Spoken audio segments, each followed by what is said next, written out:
Dit it-tieni fażi tal-votazzjoni fl-elezzjoni ġenerali Indjani fl-isfond ta' kampanja elettorali ħarxa mmexxija mill-partit tal-Prim Ministru Narendra Modi, il-Bharatiya Janata u l-Alleanza tal-Oppożizzjoni fl-Indja, bi sforzi biex jappellaw u jattiraw l-iżjetat ta' votanti. Modi qed jipprova jikseb it-tielet mandat konsekuttiv. L-elezzjoni ġenerali fl-Indja huma mifruxa fuq 6 ġimgħat. Il-votazzjoni bdiet fit-19 ta' April, iddum sal-ewwel ta' Ġunju, mifruxa fuq 7 fażijiet bla naħari li jkunu eletti 543 membru tal-Parlament Indjan il-Lok Saba. Il-voti se jkunu magħduda r-riżultati tal-elezzjoni tkunu ddikjarati fir-4 ta' Ġunju. B'969 miljun votant eliġibbli kważi biljun ruħ.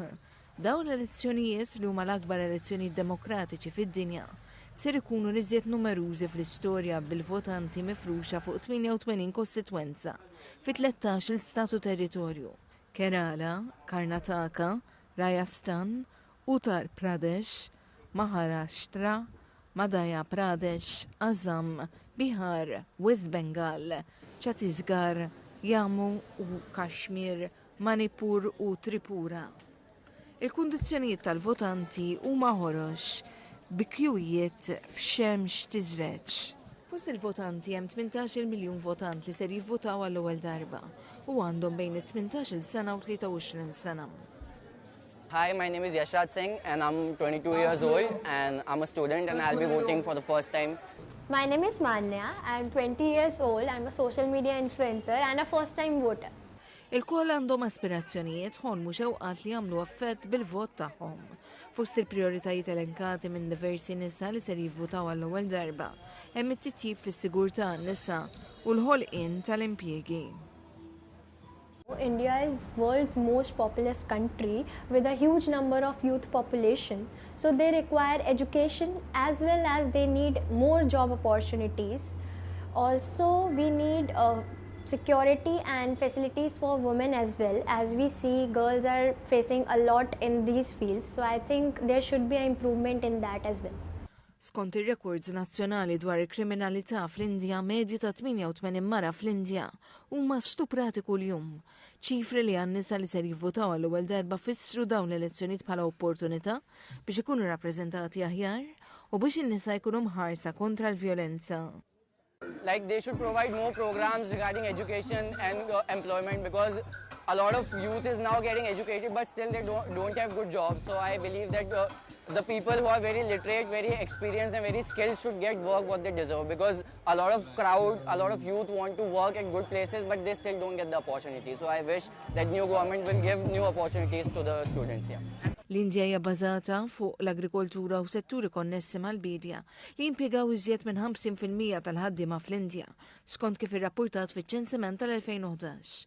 Hemm ukoll ta' komunitajiet etniċi fl-Indja fosthom f'Manipur li tinsab taħt il-kontroll tal-Partit ta' Modi, fejn taqbit etniku kkaġuna l-mewt ta' mill-inqas 220 persuna u eluf kellhom jevakwaw djarhom. We Meitei people from the tribal area are refugee now in their own states right now. And the government of Manipur is not thinking for us till now. Difficulties is lots of difficulties here. For child education, for the food we eat, the government provides us two-time foods, but we eat it that we are staying at my home like a king or queen, and then what we stay here is like a beggar here.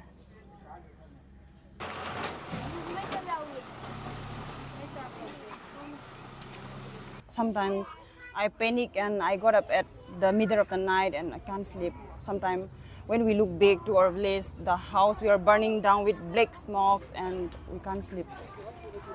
Still we remember in our mind. Manipur li huwa stat magħmul minn 3.6 miljun ruħ inħatfet minn ġlied bejn maġġoranza ta' etniċi Meitei li ammontaw għal madwar 53% tal-persuni li jgħixu f'dan l-istat u l-poplu tribali tal-Kuki li jiffurmaw madwar 16% tal-popolazzjoni fl-istat ta' Manipur. Inġiniera fl-Università ta' Columbia l-Creative Machines Lab żviluppaw ir-robot Ep10. Dan huwa robot kapaċi jikkopja espressjonijiet tal-wiċċ umani. Waqt li robots għamlu progress qawwi fil-komunikazzjoni verbali permezz ta' avanzi bħal ChatGPT, ma tantx għamlu progress fil-kwalità ta' espressjonijiet tal-wuċuħ. Riċerkaturi jemmnu li Ep10 għamel avvanzi sostanzjali fil-komunikazzjoni non verbali bejn l-umani u r-robots. Deskritt fi studju publikat fi Science Robotics, Ep10 jista' jantiċipa l-espressjonijiet umani u jikkopja dawn l-espressjonijiet. Saħansitra kapaċi jantiċipa tbissima madwar 0.84 sekondi qabel titfaċċa fuq wiċċ bniedem. L-awtur ewlieni tal-istudju spjega kif it-tim iffaċċja diversi sfidi biex jiżviluppaw wiċċ espressiv mod mekkaniku u kif jiddetermina l-mod kif huma ġenerati espressjonijiet fuqhom li jkunu naturali. The primary goal of Ep10 project is to develop a robotic face that can enhance interactions between human and robot. We are particularly focused on improving nonverbal communication skills, which are crucial for making those interactions more natural and engaging. Ras Ep10 tutilizza madwar 26 mekkaniżmu biex tkopri firxa ta' espressjonijiet fil-wiċċ hija miksija minn ġilda ta' silikon. B'kameras b'riżoluzzjonijiet qawwija fl-għajnejn għall-interazzjonijiet li jassimilaw movimenti fil-ħajja u kuntatti bl-għajnejn li huma kruċjali għal komunikazzjoni li mhijiex verbali. It-tim uża modelli bl-AI biex jantiċipaw l-espressjonijiet umani u jiġġeneraw dawn l-espressjonijiet bir-robots. Ep10 is equipped with several AI models, including detect human faces, controlling facial actuators to mimic facial expressions, and even anticipating human facial expressions. This allows Ep10 to interact in a way that feels timely and genuine. Ir-robot qed jitħarreġ billi juża proċess imsejjaħ self-modeling fil-waqt li Ep10 jagħmel movimenti spontani quddiem il-kamera u jitgħallem il-korrelazzjoni bejn l-espressjonijiet tal-wiċċ u l-kmand tal-mod kif jiċċaqlaq b'titjib fil-kwalità ta' interazzjonijiet. It-tim qed ikompli jirreġistra wkoll titjib fl-abbiltà tar-robot li javvanza f'konverzazzjonijiet komplessi u naturali.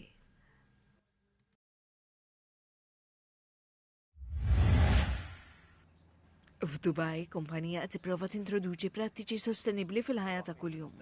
Billi tikkrea frika u skika li jinħadmu minn straws ta' tqiq. Dawn jistgħu jinżaraw wara li jintużaw jikbru fi ħwawar aromatiċi u ħaxix. Bloomspoon qalet li l-għan tal-kumpanija hija li tippromovi prattiċi sostenibbli billi jew twaħħal il-frika u l-iskiken fil-ħamrija jew tiżra l-materjali hemm fit-truf. Part of our ethos here at Lowe is obviously sustainability. And it's not necessarily just recycling, it's about reusing everything and making sure that little things that lead to food waste, whether it be the actual food waste or the items that we use, we just better ourselves and better it along the way as we go. Bloomspoon, I think, is a great product. It solves the issue of plastic cutlery, which is a huge issue right now, which is one of the main things between straws and plastic cutlery is what ends up in landfills. And who doesn't love gardening? We're sitting here right now in Lowe's garden. We've got mandarin, we've got aubergine, we've got chilies, and now I'm going to be happy to put Bloomspoon in and get some basil, some more mint, some chilies, some chives. I think it's fantastic. Id-direttur tal-kumpanija Bloomspoon, Mustafa Kattab, qal li l-friket u skiken jistgħu jintużaw għal 5 snin. You can keep reusing the cutlery and it's reusable for up to 5 years. There is no need actually, we don't really like the whole concept of single use. So that was the main purpose behind us making the plantable cutlery, that we want to combat the single-use plastics and we want to provide a more sustainable alternative. Waqt workshop f'Dubai, il-bartender Ramil qal li dawn ix-xejriet qed isiru popolari anke maż-żgħażagħ. I mean, recycling is becoming more popular in the world, and especially I think they hit the right spot here in Dubai because there is so many wastage of plastic bags. Even the government are reducing the plastic using in the supermarkets like Zoom or whatever it is. They're just selling it for 25 fields, but still it matters. So I think not everyone wants to pay for that. But this one, reusable, I mean, it's a great idea. So it's a nice initiative that you use it for food, and now you're using it you can even plant it. Skont studju li sar mill-Università ta' Ajman fl-2021, l-Emirati Arab Magħquda tiġġenera iżjed minn 6.5 miljun tunnellati skart kull sena.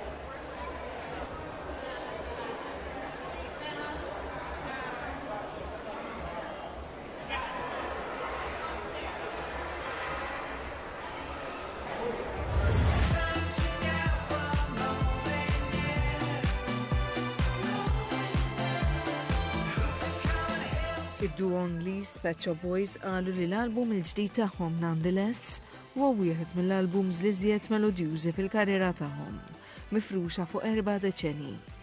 Huma diski li l-kantant Neil Tennant u Chris Lowe li huwa fuq il-keyboard jgħidu li tfasslu fil-lockdowns imposti waqt il-COVID jitrattaw temi bħal solitudni, il-ħelsien u l-kilba għal spirtu u ruħ liberi. I think it's one of the most melodic albums we've ever made. We wrote it pretty much entirely during the various lockdowns in 2020, 21, 22. And so we wrote a lot of songs between us. And so we had a lot of songs to choose from. And I think we chose really the most interesting and melodic ones. You know, you said at the beginning, is there an overall narrative or something?